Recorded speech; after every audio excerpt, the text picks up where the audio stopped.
ओम नमः शिवाय। जय महाकाल। आप सबको पता है कि कल है सोमवार की अष्टमी का बहुत ही प्यारा सा दिन, और अगर आप ये चाहते हो ना कि आपका पूरा परिवार हमेशा खुश रहे, कभी भी कोई तकलीफ ना होना, तो ये वीडियो आपके लिए है। पूज्य गुरु जी की कथा से सुन के बहुत अच्छे से आपको बताऊंगा। यहाँ पर मैंने गलती से शहद ले लिया है। शहद नहीं, आपको बस घी की 7 बिंदी लेनी होगी। छोटा सा उपाय करिएगा, आपके घर की जितनी भी कष्ट होंगे, जो भी परिवार में समस्याएं होंगी, वो खत्म होंगी, है ना। कैसे करना है, लेकिन सबसे पहले आपको बता दूं, पूरी वीडियो में हम लोग 3 बहुत ही सुंदर से उपाय की बात करेंगे, जो कि कल के दिन आप सभी को जरूर करनी चाहिए। ठीक है, चलो सबसे पहले हम लोग उपाय की बात करते हैं। सारे उपाय बहुत आसान है, सिर्फ आप सुनते जाएं, समझने की कोशिश करिएगा। ठीक है, जो पहला उपाय होगा वो है आपकी फैमिली के लिए, आपके परिवार के लिए। कहने का क्या मतलब है कि अगर आपके परिवार में हमेशा लड़ाइयाँ होती है, छोटी छोटी बातों को लेके आपस में लड़ते रहते हैं, बिकते रहते हैं, लड़ाइयाँ आपके घर में हमेशा होती हैं ना, तो क्या करेंगे, इस तरीके से लेंगे, आपको होगा घी। अब जो घी लोगे ना, वो गौ माता का यानी कि गाय के दूध से बना हुआ निर्मित घी होना चाहिए। ऐसे वैसे घी नहीं लेना, आपको गौ माता के दूध से बना हुआ ही घी लेना है। ठीक है, ज्यादा नहीं, 1 चम्मच घी लेना। और उसके बाद क्या करेंगे, इस घी को लेकर पहुंच जाएंगे महादेव के शिवलिंग के पास। कहां पे जाओगे, महादेव के शिवलिंग के पास जाना है। हम सबको पता है, और मैं आपको कई बार बता चुका हूं कि आपको पूरा परिवार महादेव का कहां पर है, शिवलिंग पे ही विराजमान है। ये जो स्पेस, जो जगह आपको दिखती है, ये है माता अशोक सुंदरी का स्थान होता है। समझते हो ना इस चीज को। तो इस जगह पे जो घी आपने 1 चम्मच लिया है, उसका लेपन अच्छे तरीके से करेंगे। ठीक है, जितना ज्यादा आप लगा सकते हैं उतना ज्यादा लेपन करेंगे। ठीक है, सिर्फ और सिर्फ यहाँ पर घी का ही लेपन करना है, और कुछ करने की जरूरत नहीं है। ठीक है, घी करके लेपन कर दिया, उसके बाद वहाँ पर बैठना, माता अशोक सुंदरी के यहाँ पर सामने बैठ जाना, उनसे प्रार्थना करना, माता हमारे घर में बहुत लड़ाइयाँ होती हैं, हमारे हस्बैंड्स और वाइफ में लड़ाइयाँ होती हैं, घर में या बच्चों में लड़ाइयाँ हो, जिससे भी आपके घर में क्लेश उत्पन्न होता हो, लड़ाइयाँ होती हो, उस व्यक्ति का नाम लेकर के और घी का लेपन यहाँ पर कर देना। ठीक है, जब घी का लेपन कर दें, उसके बाद इसी में से थोड़ा सा घी निकाल करके और एक छोटी सी कटोरी लें, और उस कटोरी में घी को रोक लें, थोड़ा सा इकट्ठा कर लें, और उसके बाद उस घी को लेके कहाँ पे जाएंगे, अपने घर पे जाना है। ठीक है, जो आपके घर का मेन गेट होगा, मेन गेट का मेरे कहने का क्या मतलब है, जो लोहे वाला गेट होता है, उस लोहे वाले गेट से हम लोग अंदर एंट्री लेते हैं, तो एक और लकड़ी का दरवाजा होता है। उसी दरवाजे पर माता अशोक सुंदरी के नाम की मात्र उस घी की 1 बिंदी लगा देना। आपके घर में कभी भी लड़ाइयाँ नहीं होंगी, हमेशा पॉजिटिव एनर्जी आपके घर में बनी रहेगी, है ना। यहीं पे कुछ लोग पूछेंगे, भैया घी लगाने के बाद क्या हम जल वगैरह समर्पित कर सकते हैं।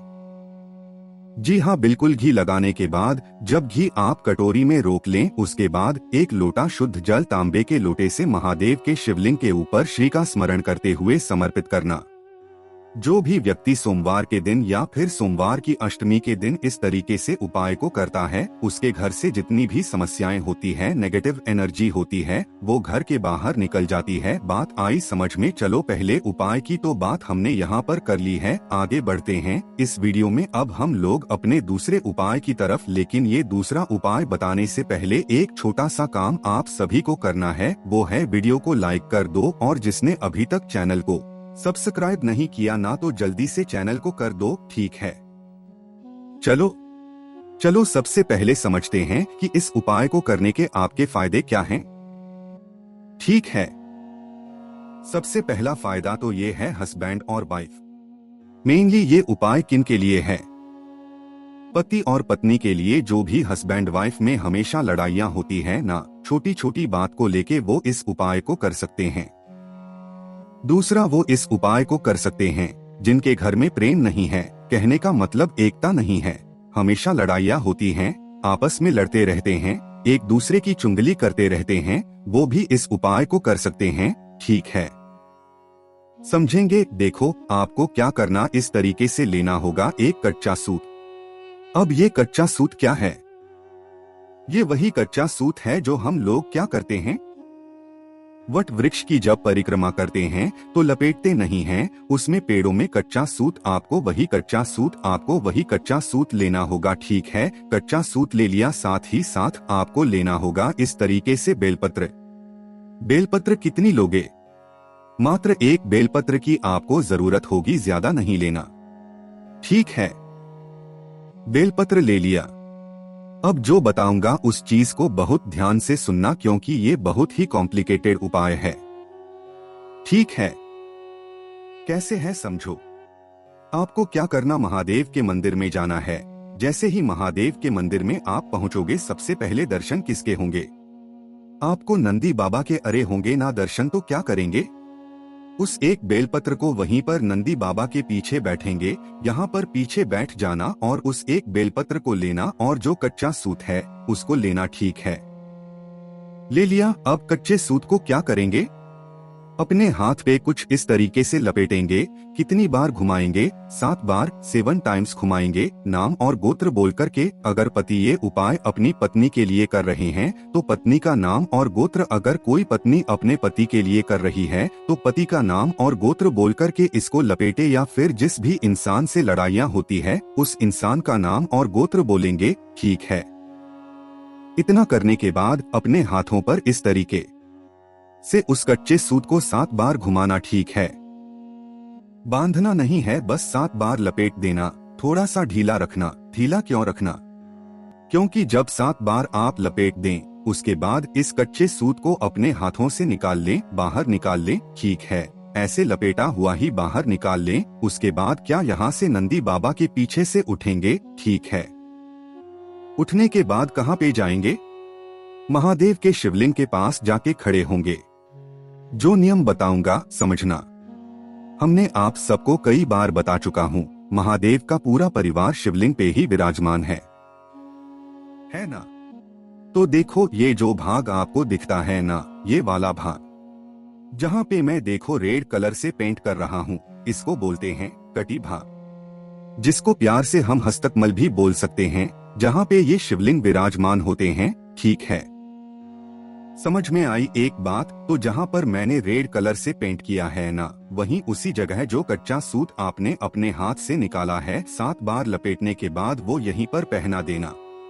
ठीक है, श्री शिवाय नमस्तु भयम का स्मरण करते हुए यहीं पे पहना देना। ठीक है, पहना दिया। अभी आपके पास एक बेलपत्र और है।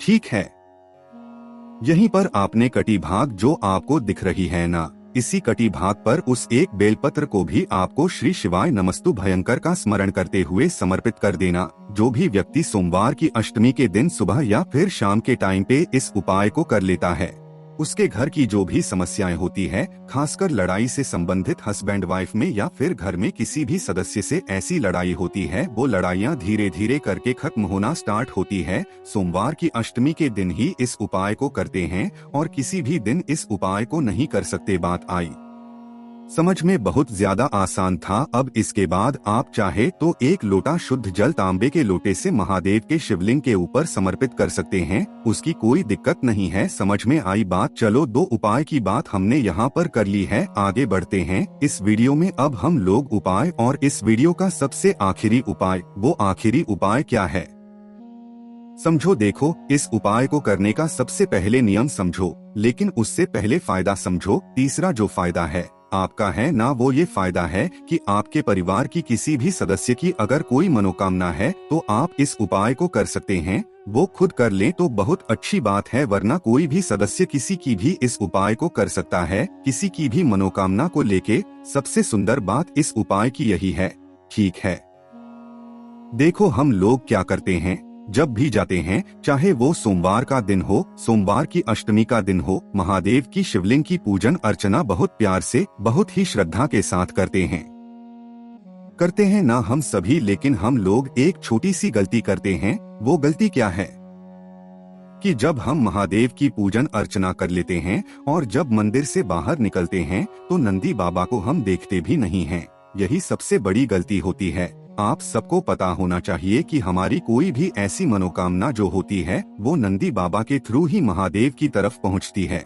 महादेव की जो महादेव के तक है वो बात सबसे जल्दी पहुंचती है। तो एक छोटा सा काम किया करें। काम क्या है? जब आप महादेव के शिवलिंग की पूजा अर्चना जो भी करना हो कर लिया करें। जब आप मंदिर से बाहर निकले और सबसे पहले दर्शन करें नंदी बाबा के, तो घर जाते समय नंदी बाबा का उठे वाले पैर पर अपना हाथ रख करके और उनसे कह देना कि मैंने ये चीज महादेव से कही है, मेरी ये विश है, मनोकामना है, मेरी अधूरी रह जा रही है, या फिर मेरे घर के इस सदस्य की ये मनोकामना है, पूरी नहीं हो पा रही है।